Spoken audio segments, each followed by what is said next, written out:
Pramuka adalah sebuah organisasi pendidikan formal yang mengajarkan tentang ilmu kepanduan atau disebut juga kepramukaan di Indonesia. Kata pramuka sendiri merupakan singkatan dari Praja Muda Karana, yang berarti pasukan terdepan.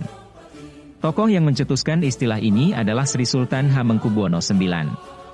Akan tetapi, sebelum istilah pramuka ditetapkan, kata pramuka awalnya diambil oleh Sultan Hamengkubuwono IX dari kata poromuko, yang artinya pasukan terdepan dalam perang. Lalu, bagaimana sejarah dan perkembangan pramuka di Indonesia? Sejarah terbentuknya pramuka bermula dari sebuah buku yang ditulis oleh Letnan 1 Robert Baden-Powell asal Belanda yang bertajuk Scouting for Boys. Buku tersebut mengulas tentang panduan untuk para remaja guna melatih keterampilan dan ketangkasan, cara bertahan hidup, sekaligus pengembangan dasar-dasar moral. Ide yang dicetus oleh Baden-Powell ini kemudian menyebar hingga ke seluruh dunia dan melahirkan gerakan kepanduan.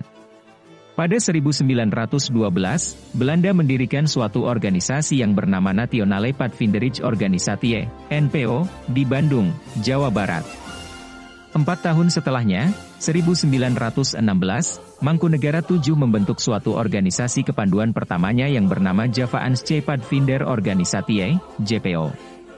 Dengan dibentuknya JPO ternyata memicu munculnya gerakan kepanduan lain yang sejenis, seperti Hizbul Wahton, HM, pada 1918, Jong Java Padvinderij, 1923, dan Nationale Padvinders. Menyaksikan kejadian ini, Belanda mulai merasa khawatir sehingga melarang adanya organisasi kepanduan di luar kepemilikan mereka yang menggunakan istilah Padvinder.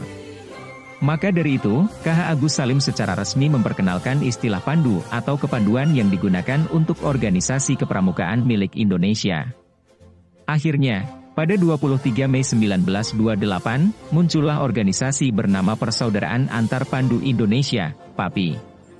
Sepanjang tahun 1928 hingga 1935, gerakan kepanduan lain di Indonesia mulai berkembang dengan kemunculan Pandu Indonesia, Padvinders Organisatie Pasundan, Pandu Kesultanan, Sinar Pandu Kita, dan Kepanduan Rakyat Indonesia. Untuk menumbuhkan rasa persatuan di antara organisasi kepanduan ini, Badan Pusat Persaudaraan Kepanduan Indonesia, BPI, mengadakan acara Perkemahan Kepanduan Indonesia, Perkino, yang dilaksanakan sejak 19 hingga 23 Juli 1941 di Yogyakarta. Perkembangan pramuka di Indonesia ketika Jepang datang ke Indonesia pada 1942, segala partai, organisasi, bahkan gerakan kepanduan dilarang berdiri dan beroperasi. Alasan Jepang melarang adanya gerakan kepanduan adalah karena organisasi ini sangat menjunjung tinggi nilai persatuan Indonesia. Kendati begitu, setelah Indonesia merdeka pada 1945, beberapa tokoh kepanduan memutuskan mengadakan pertemuan pada 27 hingga 29 Desember 1945 di Surakarta.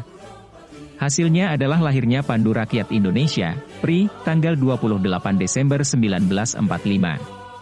PRI ini menjadi satu-satunya organisasi kepanduan yang diakui oleh pemerintah.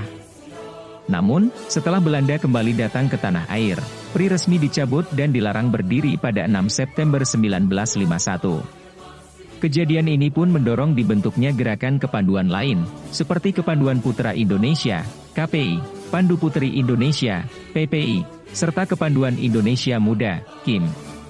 Pada 9 Maret 1961, Presiden Soekarno mengumpulkan para tokoh dari gerakan kepramukaan Indonesia. Ia menyatakan bahwa organisasi kepanduan yang sudah berdiri harus diperbaiki.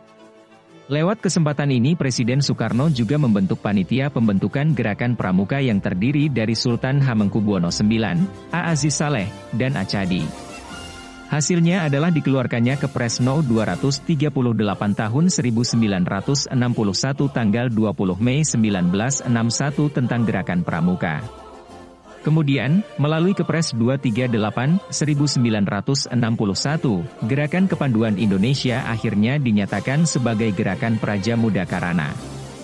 Lebih lanjut, pada 30 Juli 1961, seluruh tokoh kepanduan Indonesia menyatakan diri mereka bergabung dalam organisasi Gerakan Pramuka di Istora Senayan. Hari bersejarah ini kemudian disebut sebagai Hari Ikrar Gerakan Pramuka. Lalu, pada 14 Agustus 1961, Gerakan Pramuka secara resmi mulai diperkenalkan kepada seluruh rakyat Indonesia.